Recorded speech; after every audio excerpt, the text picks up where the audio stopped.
압류나 과태료가 있는 차량은 폐차할 수 없다? 과연 사실일까요? 안녕하세요. 막차폐차입니다.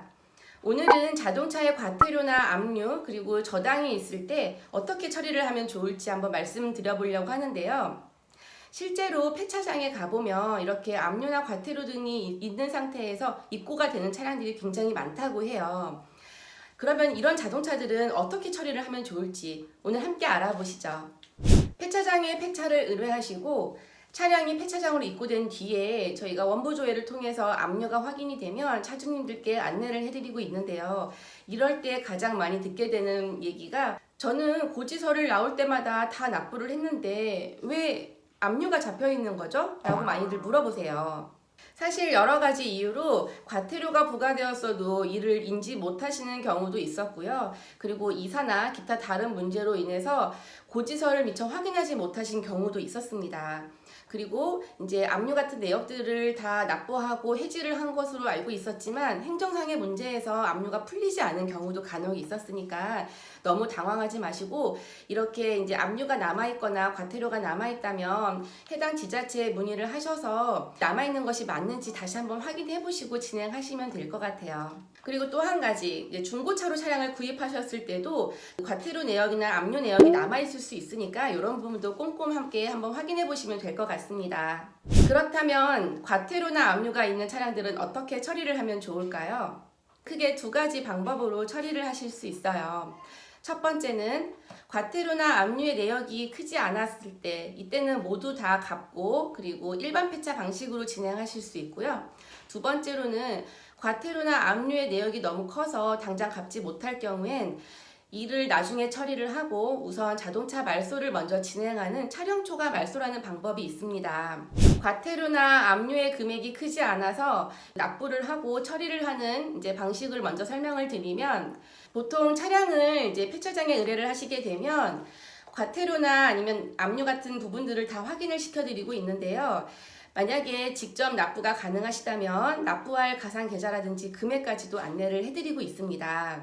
이렇게 직접 납부를 하셔도 되고 폐차장에서 지급하는 폐차비에서 대납 요청을 하시면 대납 처리 이후에 잔금을 다시 차주님께 입금시켜드리는 방식도 있으니까 참고해서 결정을 하시면 될 것 같습니다.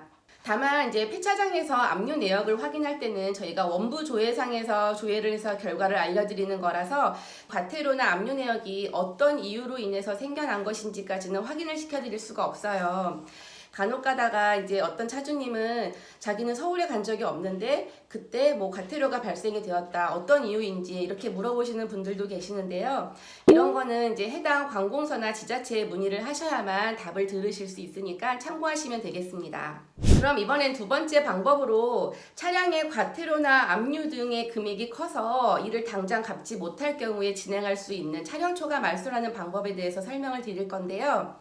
이 차량 초과 말소는 승용차 기준으로 연식이 11년 이상 지난 차량에 한해서만 가능합니다. 그래서 최신 연식 차량 같은 경우는 과태료나 압류가 많이 있더라도 이렇게 차량 초과 말소 방식으로 진행하실 수가 없어요. 이 차량 초과 말소라는 제도는 차량이 사실 유지되는 것만으로도 책임보험이라든지 각종 세금들이 발생이 되기 때문에 이중고를 겪게 되실 텐데 이를 구제하기 위한 제도라고 말씀드릴 수 있어요. 다만 이 차량 초과 말소는 일반 폐차처럼 바로 당일날 말소가 완료되는 것이 아니라 말소가 되기까지 약 45일에서 60일 정도 소요가 되니까 한 2달 정도 걸린다고 보시면 될 것 같습니다. 이때 주의하셔야 될 점은 말소가 되기까지 2달이라는 시간이 걸리기 때문에 차량이 입고되었다고 하더라도 말소가 완벽하게 되기 전까지는 책임보험을 해지하시면 절대로 안 돼요. 그리고 이제 참고로 몇 가지 더 말씀을 드리자면 이 차량 초과 말소라는 것은 지자체에서 직권 말소를 허용해 줘야만 다음 이제 단계로 진행이 되는 건데 직권 말소는 보통 1, 2주 아니면은 다 허용을 해주시지만 이게 지자체마다 약간씩 다른 점이 있어서 이제 폐차를 신청하실 때 폐차 접수를 해주시는 분과 상의를 하시던지 아니면 이제 지자체 한번 문의해 보시는 것도 좋을 것 같아요. 그리고 이제 법원에 가압류가 잡혀 있는 차량이 있습니다. 이런 경우에는 이제 차량 초과 말소를 할 때 좀 제약이 있기 때문에 좀 확인을 해 보셔야 되고요. 그리고 이제 자동차 관리법상 그 개인 저당이 설정되어 있는 차량들이 있습니다. 이런 경우에는 개인 저당을 해지를 하시거나 그 설정하신 자의 그 동의서가 있어야지만 반드시 폐차가 가능하니까 요 점은 참고해 주셨으면 좋겠고요. 이 차량 초과 말소는 단 한 건이라도 압류가 있어야지만 진행이 가능하신데 단독 저당이 있거나 아니면 저당과 과태료만 있거나 이런 경우에는 이 차량 초과 말소를 진행하실 수 없어요. 그리고 마지막으로 저당을 다 납부를 해서 자기는 해지했다고 알고 있는데 저당이 이상하게 남아있는 경우가 이제 몇 번 있었는데요.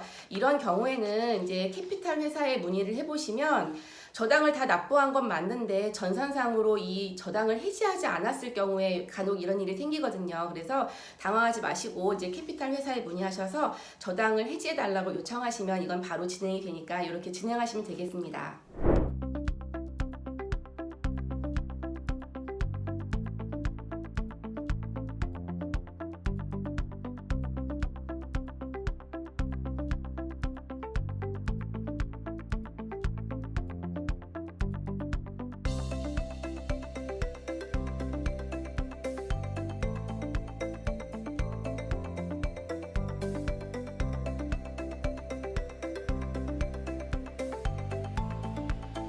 이렇게 오늘은 이제 과태료나 압류가 있는 차량을 폐차하는 방법에 대해서 안내를 좀 해드렸는데요.